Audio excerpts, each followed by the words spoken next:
안녕하세요. 오늘도 사연 살롱을 찾아주셔서 감사합니다. 결혼 11년 차 여성이에요. 지난주 수요일이 저희 시아버지 제사였어요.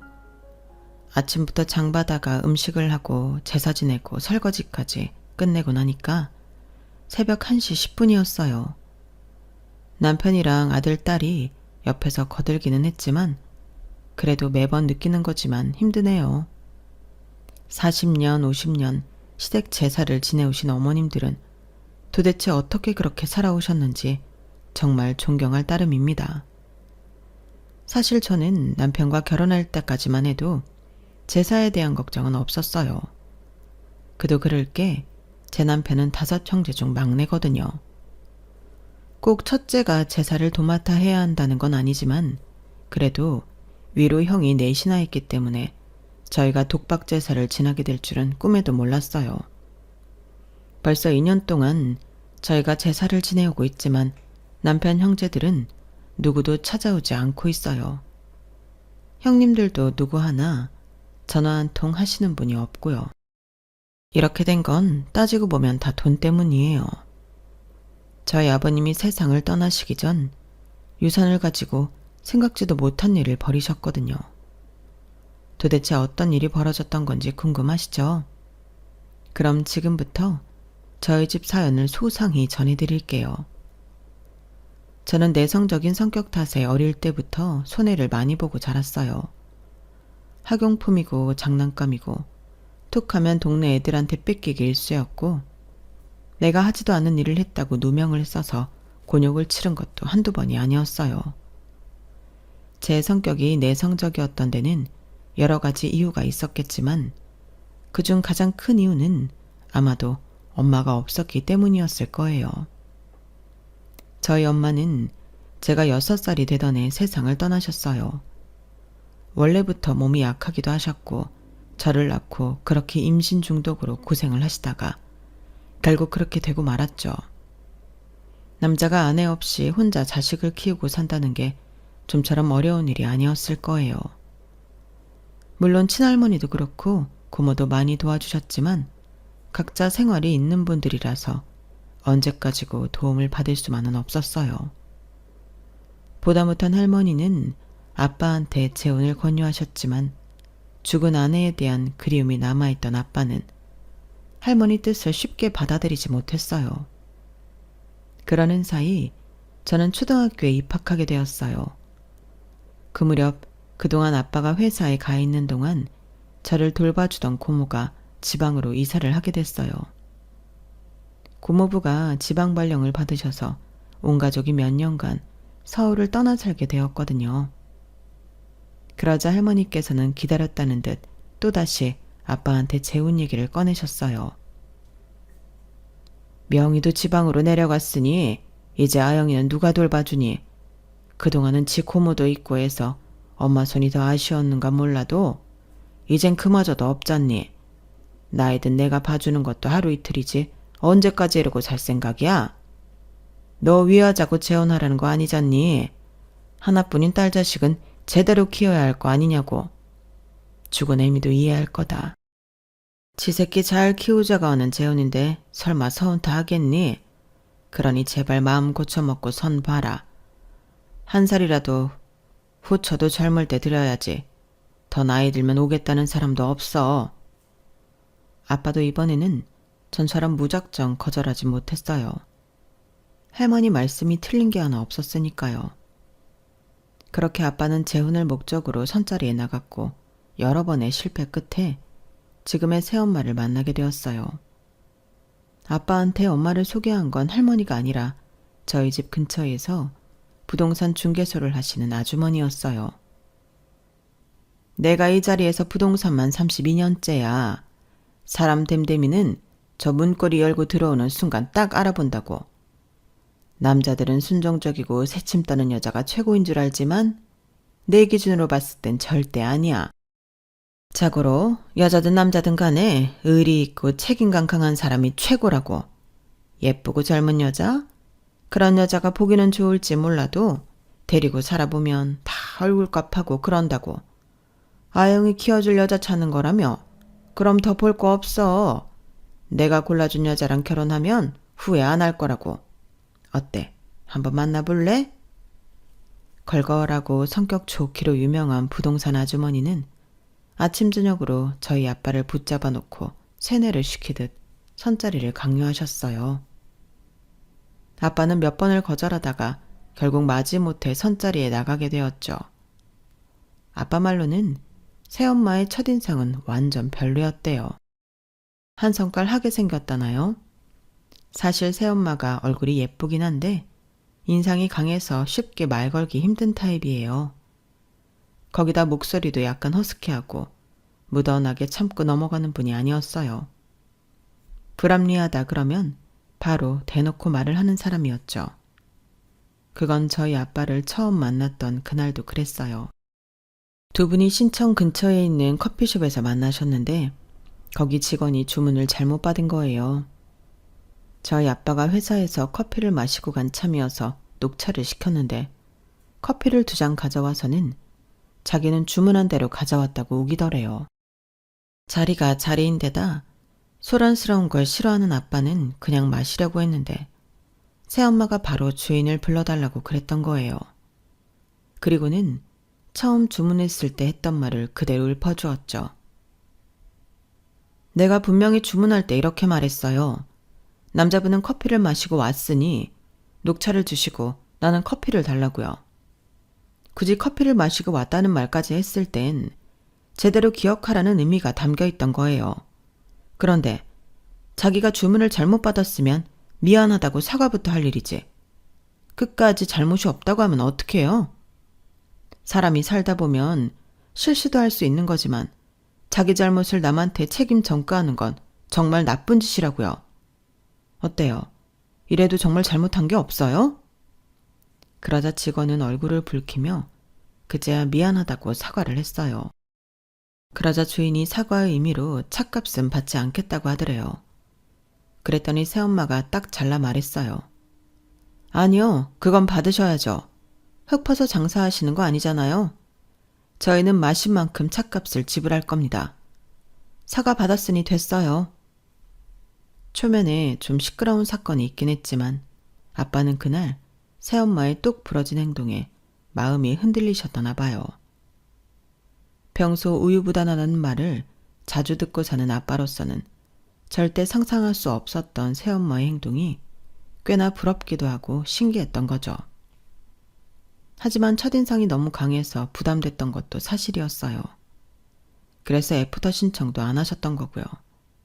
하지만 선을 보고 돌아온 그날부터 부동산 아주머니는 끈질기게 아빠를 몰아세우셨어요.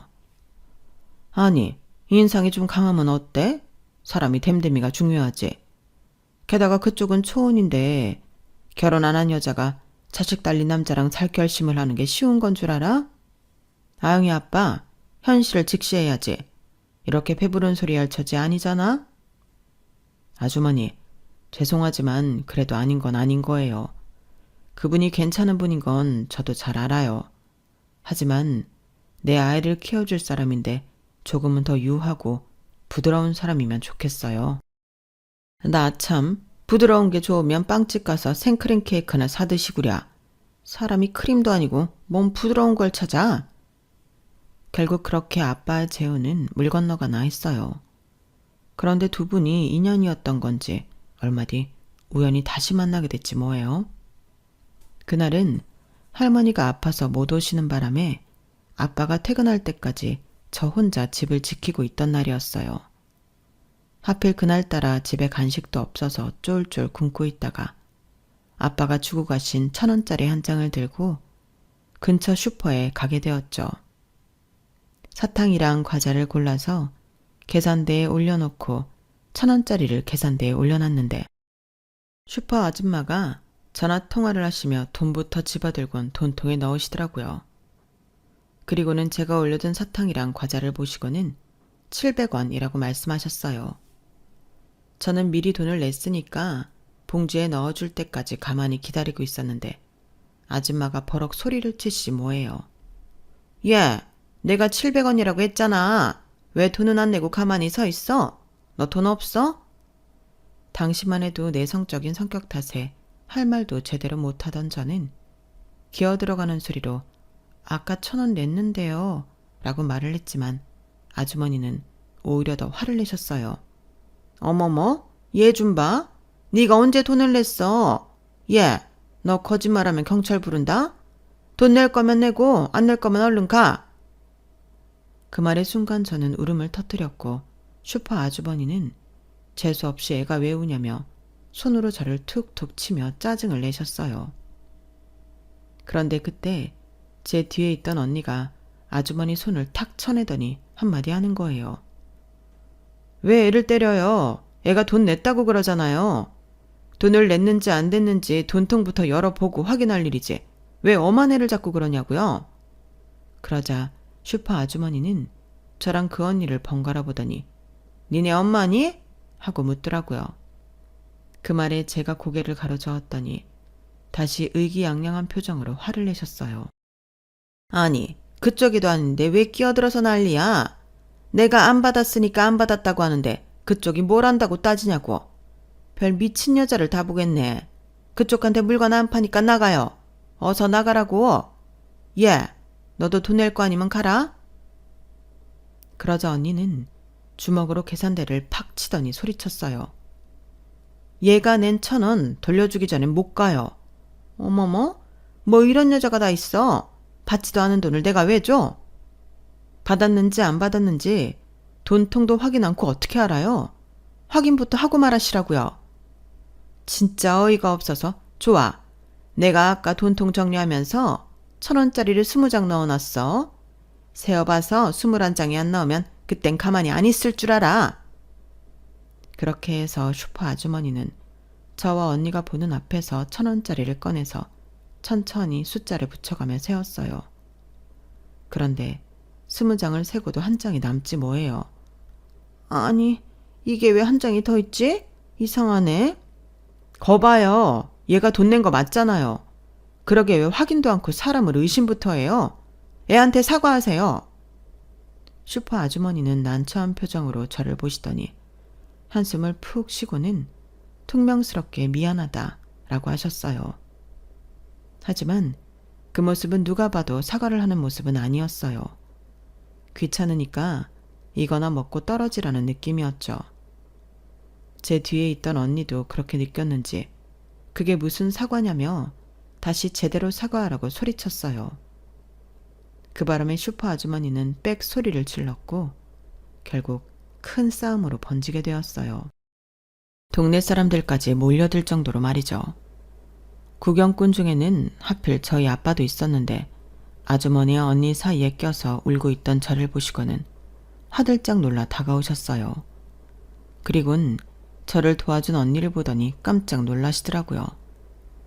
그 언니가 바로 아빠랑 손을 봤던 새엄마였거든요.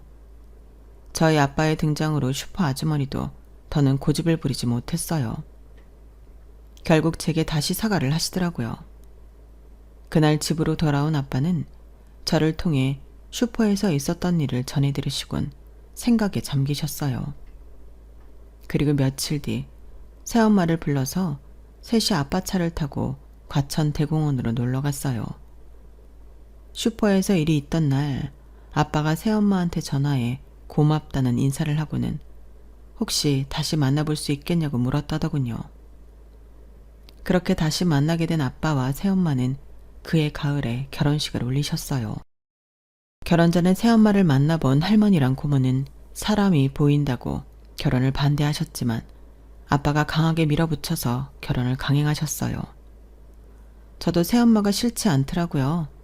아무래도 슈퍼에서 저를 도와준 일이 뇌리에 박혀서 그랬는지 모르겠지만요. 결혼식에는 아빠한테 새엄마를 소개해 주었던 부동산 아주머니도 오셨어요. 저희 아빠가 해드린 멋진 정장을 입고 말이죠. 회사원으로 살던 새엄마는 결혼 후 일을 그만두고 전업주부로 사셨어요. 저희 아빠 벌이가 좋은 편이기도 했고 새엄마가 그렇게 하겠다고 하셨다더군요. 할머니와 고모의 걱정대로 새엄마는 드센 사람이었어요. 그런데 저는 그런 새엄마가 마음에 들더라고요. 제가 학교에서 불합리한 일을 당하면 참지 않고 학교에 달려가 시시비비를 가리셨고, 동네 아줌마들이 계모라서 애를 구박한다고 거짓 소문을 내면 끝까지 그 집에 찾아가 뒤집어 엎으셨어요. 그런 일이 몇 번 이어지고 나니까 동네 사람들이 새엄마를 쌈딱이라고 부르기 시작했어요. 그런데 이런 새엄마 밑에서 자라서 그런가 어느 순간부터 저도 쌈딱의 기질을 나타내게 되더라고요. 전에는 누가 괴롭히면 당하고 찔찔 짜기만 했는데 초등학교 고학년이 되고부터는 저도 더는 참지 않게 되더라고요. 누가 나를 이유 없이 괴롭히면 저도 똑같이 상대했고, 불합리한 일을 당하면 상대가 어른이라고 해도 대놓고 이빠른 소리를 하게 됐어요. 그렇게 중학생이 됐을 즈음 더는 저를 만만하게 보는 사람이 없게 되었죠. 그랬더니 하루는 아빠가 그러시는 거예요. 어떻게 해가 갈수록 엄마를 그렇게 닮아가니? 모르는 사람이 보면 친모녀지간인 줄 알겠어. 졸지에 드센 여자 둘이랑 살게 된 아빠는 푸념을 하듯 이렇게 말씀하셨지만 그러면서도 내심 흡족해 하시는 것 같았어요. 새엄마를 닮은 제가 어디에 가서 남들 앞에 꿀리거나 억울하게 당하지 않을 거라는 걸 아셨기 때문일 거예요. 그리고 저는 정말 그렇게 자랐어요. 내성적이라서 억울한 일을 당하고도 제대로 따지지도 못했던 소심쟁이에서 건드리면 피바닥이 되는 쌈딱으로 거듭났거든요. 그래서 고등학교를 남녀공학을 다녔음에도 누구 하나 제게 다가오는 남학생이 없었어요.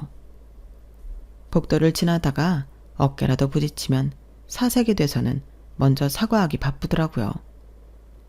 그건 대학에 들어가서도 마찬가지였어요. 심지어 선배 오빠들까지도 저한테는 강제로 술을 먹이거나 장난이라도 성차별 같은 건 절대 하지 않았거든요. 나를 무시하거나 괴롭히는 사람이 없다는 건 좋았지만 강한 성격 탓에 이성을 사귈 기회조차 없었다는 건 정말 가슴 아픈 일이었어요. 그래서 졸업 후 회사에 취직을 하게 됐을 때 어떻게든 이놈의 성격을 죽이고 다가오기 쉬운 여자가 되어보자 결심했어요.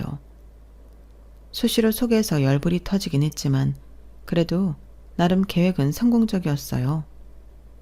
저희 부서 사람들은 물론이고 타 부서 사람들한테도 꽤 평판이 좋은 사원으로 인식됐거든요.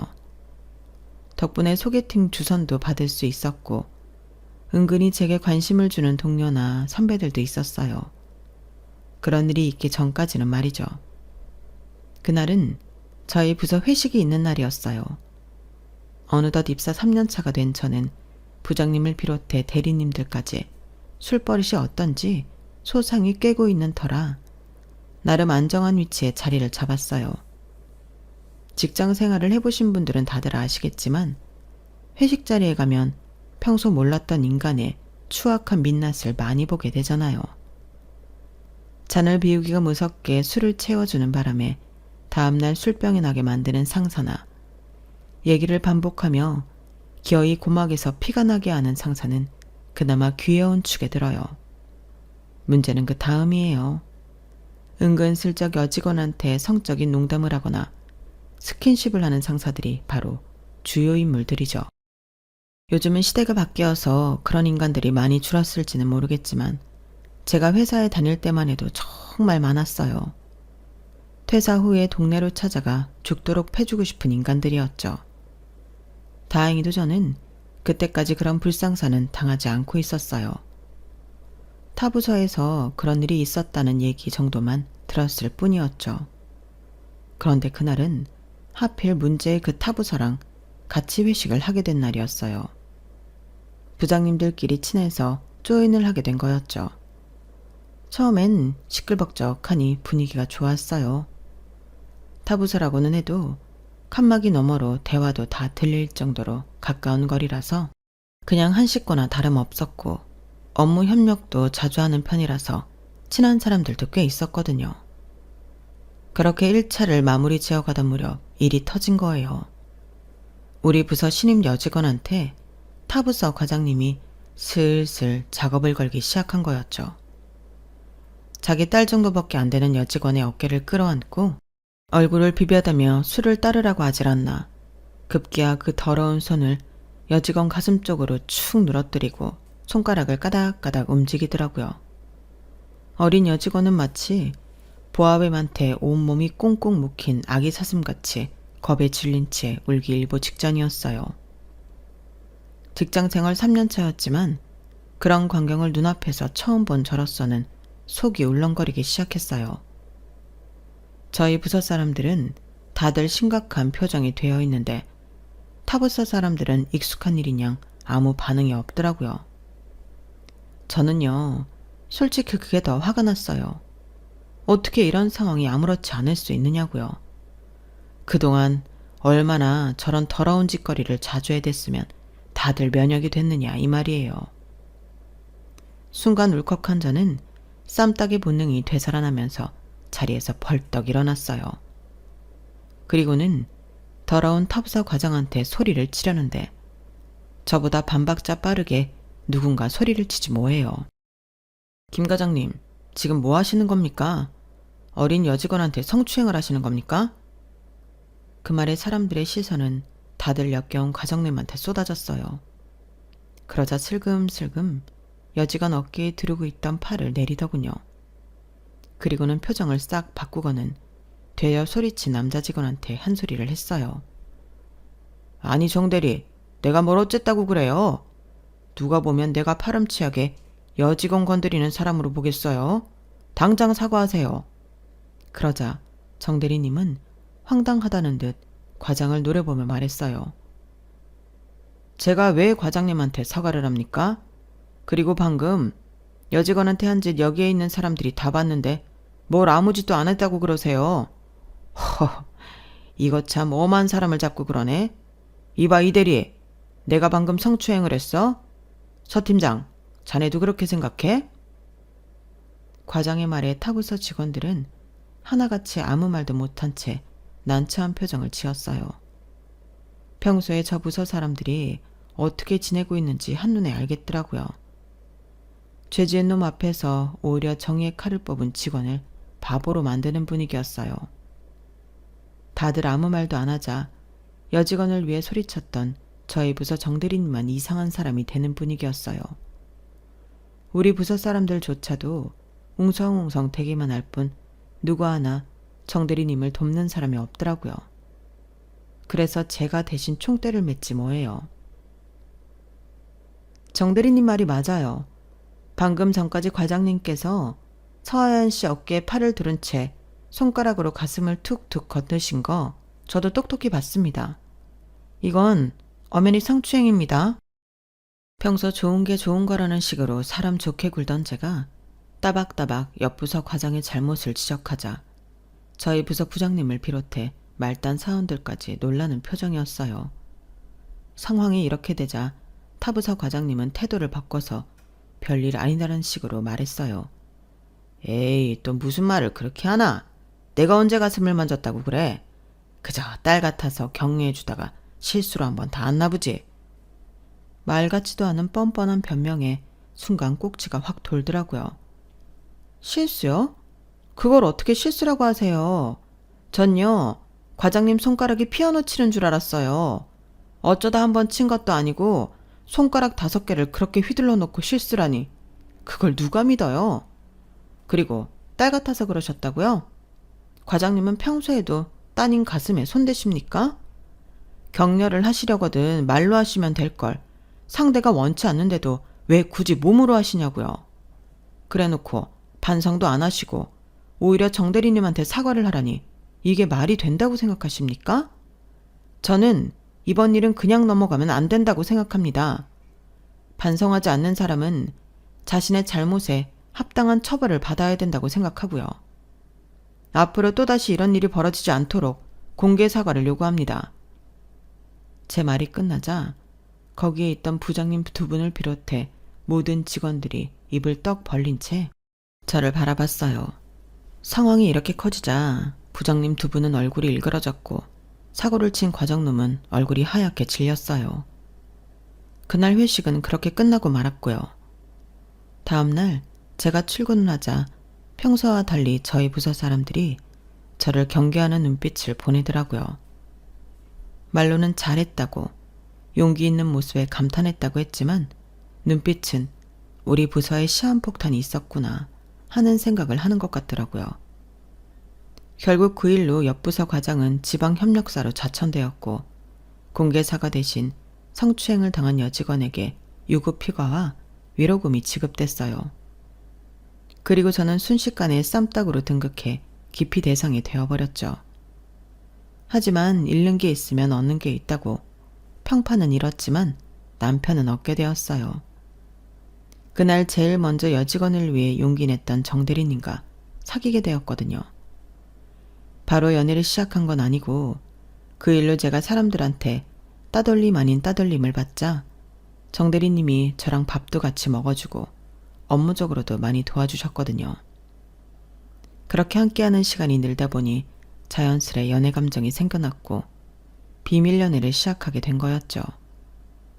저희 회사가 사내 연애를 반대하는 건 아니었지만 괜히 알려지면 말들이 나올까봐 비밀로 했던 거예요. 더군다나 그렇게 정대리님과 2년 가까이 연애를 하다가 대리를 단지 1년 만에 결혼식을 올렸어요. 그때는 남편이 이미 다른 회사로 이직을 한 때라서 사내 연애라고 한 소리 들을 일은 없었어요. 회식 자리 사건 이후 본성을 들켜버린 저는 에라 모르겠다는 심정으로 본래의 모습대로 회사 생활을 해나갔기 때문에 제 평판은 극과 극을 달리게 되었어요.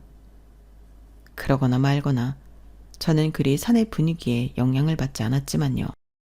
결혼하고 이듬해 출산을 한 저는 회사에 복귀한 지 2년 만에 회사를 그만두게 되었어요. 저희 아이를 봐주시던 시어머니께서 모처럼 친구분들과 여행을 떠나셨다가 교통사고를 당해 세상을 떠나셨거든요.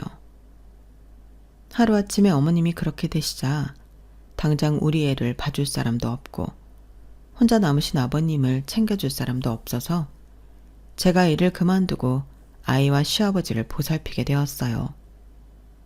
시댁과 저희 집은 버스로 세정류장 거리인데 위치적으로 가까워서 그렇게 된 것도 있지만 그보다는 아버님 성격 때문에 나머지 자식들이 등을 돌렸다는 게 더 큰 이유였어요. 저희 시아버지가 어마어마한 짠돌이시거든요. 저희 아버님은 자식들이 결혼할 때 도움을 주시기는커녕 그동안 먹이고 입히고 공부까지 시켜줬으니 그에 대한 보상을 해달라고 당당히 요구하시는 분이셨어요. 명절 때 식구들이 모일 때도 어린 손주들한테 용돈 한 번 주시는 적이 없으셨고 어머님한테도 제대로 된 옷 한 벌 사주시는 적이 없는 분이라서 자식들한테 미움을 받고 계셨거든요. 특히나 어머님 장례식 때 종이컵 하나까지 따져가며 장례식장 측과 말다툼을 하시고 어머님의 수의도 질이 아닌 제일 저렴한 것만 찾으시는 걸 보고 다들 정이 떨어져 버린 거예요. 솔직히 저도 시아버지에 대해 그리 좋은 감정은 없어요. 그래도 다들 안 하겠다고 하니까 어쩔 수 없이 총대를 맨 셈이었죠. 그런데도 아버님은 제가 집에 찾아갈 때마다 얼마나 잔소리를 하시나 몰라요. 막내야, 넌 그릇 몇 개 씻는데 무슨 물을 그렇게 펑펑 쓰냐? 물 부족 국가에서 그래도 되는 거냐? 아버님, 비누거품은 헹궈야 할 거 아니에요. 이거 다 아버님 입에 들어갈 것들인데 대충 헹궜다가 병 나시면 그때 병원비랑 약값이 더 든다는 건 왜 모르세요? 아니 너는 어른이 말을 하는데 어쩜 그렇게 한마디도 안 지냐? 네 집에선 시아버지한테 그러라고 가르치더냐? 아버님, 지금 하신 그 말 반칙이에요. 다른 건 몰라도 부모는 건드리면 안 되죠. 앞으로는 그러지 말아주세요. 저한테 못마땅하신 게 있으시면 그냥 저만 욕하시라고요.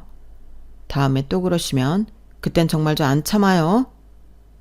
한마디도 안 지는 막내 며느리 앞에서 아버님은 혀를 끌끌 차시며 그러셨어요. 아이고, 내가 막내 며느리를 들은 게 아니라 상전을 드렸네. 말은 그렇게 하시면서도 이후로는 저를 혼내실 때 제 친정 부모님을 걸고 넘어지는 적은 단 한 번도 없었어요. 비록 아버님과 제가 자주 부딪히긴 했지만 그래도 서로에게 비수를 꼽는 말이나 행동은 하지 않았어요. 그마저도 안 했다면 아마 아버님 댁에 자주 찾아가지도 않았을 거예요. 제가 해가는 밑반찬을 드시고는 면전에 대고 맛이 없다고 타박을 하시면서도 며칠 뒤 와보면 양념 하나 남기지 않고 깨끗하게 다 드시곤 하셨어요. 계절이 바뀔 때마다 제철 과일을 사다 드리면 가정주부가 무슨 돈을 그리 헤프게 쓰냐고 한 소리 하시면서도 며칠 뒤 와보면 깔끔하게 싹 드셔서 흔적조차 없더라고요. 그래서 어느 순간부터는 아버님의 투정이나 타박이 진심이 아닌 반어법처럼 느껴지더라고요. 사실은 제가 챙겨드리는 모든 게 고맙고 좋으면서 말로는 아니라고 하시는 것 같았거든요. 물론 가끔은 그게 조금 과해서 아버님이랑 말다툼을 벌이게 됐지만 말이에요. 아버님은 청개구리 같아요. 좋으면 그냥 좋다고 하시면 되지. 왜 항상 반대로 말하세요?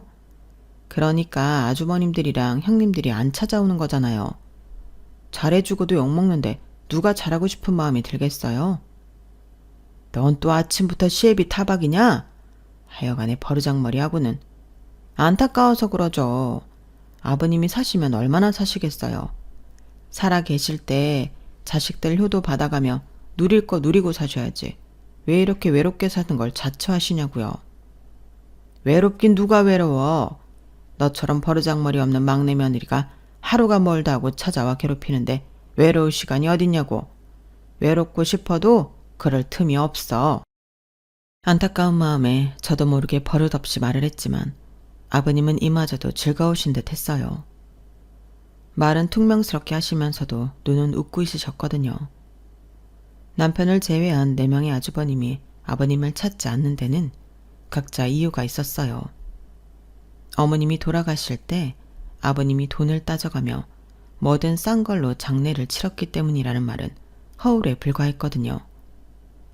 큰아주버님은 아들 유학 보낼 때 아버님께 손을 벌렸더니 돌대가리를 외국에 내놓는다고 수석이 되는 줄 아느냐며 거절하시는 바람에 사이가 틀어졌어요. 특히 형님과 조카들은 그 일로 본가의 발길을 뚝 끊을 정도였어요. 저도 결혼식 때 한 번 보고 어머님 장례식 때 한 번 봤을 정도니 말 다 했죠. 그리고 둘째 아주버님은 형님이랑 결혼할 때 아버님이 강하게 반대를 하셔서 틀어졌고, 셋째 아주버님은 하시던 닭갈비집이 조류 파동으로 휘청했을 때 아버님께 도움을 청했지만 매몰차게 거절하셔서 반감이 생겼고, 넷째 아주버님은 전에 사귀던 여자 쪽에서 자가 아파트로 신혼집을 요구하는데 상견례 자리에서 아버님이 상대 부모한테 반반한 얼굴 가진 딸 팔아서 장사할 생각이냐고 팩폭을 날리셨던가 봐요. 그 일로 넷째 아주버님은 파혼을 하게 되었고 아직까지도 결혼을 못한 채 혼자 살고 계세요. 이렇듯 각자의 사정으로 아버님과 등을 돌리는 바람에 아직까지 아버님과 큰 문제가 없었던 제 남편만 아버님을 챙기는 중이랍니다. 저는 뭐 남편 잘못 만난 죄로 이러고 사는 거고요. 그런데 사실 따지고 보면 아버님이랑 대화를 하다 보면 말다툼을 하면서도 은근히 재미는 있어요. 아버님 놀리는 재미도 쏠쏠하고요.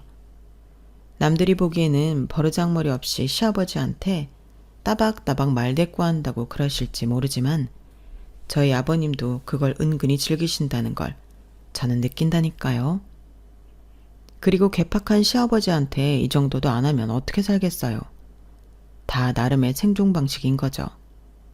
그런데 세월엔 장사 없다고 평생 독불장군으로 군림할 것 같았던 아버님이 여든을 몇 달 앞두고 세상을 떠나신 거예요. 그날도 밑반찬을 해서 아버님 댁에 찾아갔는데 평소 같으면 안방에서 고개를 삐쭉 내미시곤 잔소리부터 하시던 분이 인기척이 없는 거예요. 아직 주무실 리는 없는데 웬일인가 싶어 안방에 들어가 봤더니 주무시던 채로 세상을 떠나셨더라고요. 이내 남편한테 전화를 하고 구급차를 불렀습니다. 아버님이 돌아가셨다는 소식에 아주버님들과 형님들은 속속히 장례식장으로 달려왔고 그렇게 아버님의 마지막을 온 가족이 보내드릴 수 있었어요. 장례를 마치고 다음 날 기진맥진해서 집에 누워있는데 순간 아버님이 돌아가시던 날 제가 들고 갔던 삼계탕과 밑반찬을 식탁 위에 그대로 올려놓은 게 기억이 나더라고요. 날도 더운데 다 상했겠다 싶어 부랴부랴 아버님 댁으로 갔어요. 그런데 세상에 평소에 발길도 두지 않던 아주버님들과 형님들이 다들 모여있지 뭐예요. 뭘 찾는 건지 서랍이란 서랍은 다 열어젖히고 아주 난리도 아니더라고요. 그러다 큰형님이 저를 발견하고는 대뜸 그러는 거예요. 막내 동서, 잘 왔어. 동서도 같이 찾아봐. 글쎄 아버님이 금고에 유산을 남기셨다지 뭐야.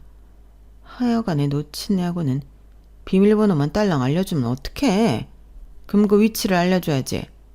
암튼 지금 다들 금고 찾고 있으니까 동서도 빨리 찾아봐. 아, 그거라면 제가 어디 있는지 알아요.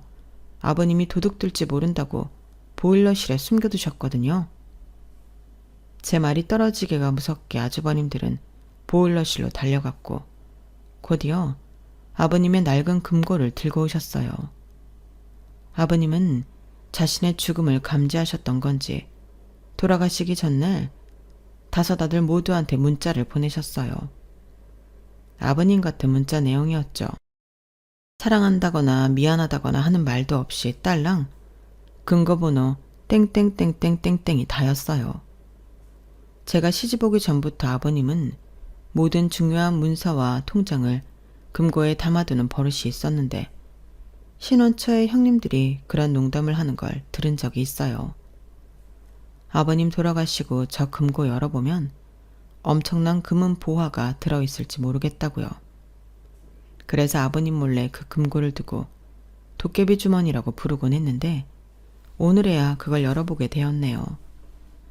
다들 숨을 죽인 채 첫째 아주버님이 다이얼을 돌리는 걸 바라보고 있었어요. 그렇게 열린 금고에는 생각처럼 금덩이나 돈다발 같은 건 나오지 않았고 대신 누런 봉투와 집문서만 딸랑 놓여 있었어요. 그런데 그 누런 봉투 속에 생각지도 못한 통장과 노트가 들어있어서 자식 며느리들이 충격에 빠지게 됐지 뭐예요. 통장은 첫째 아들부터 막내까지 총 5개였어요. 아주버님들은 앞다퉈 자신의 이름이 적힌 통장을 집어들고는 안을 살폈어요.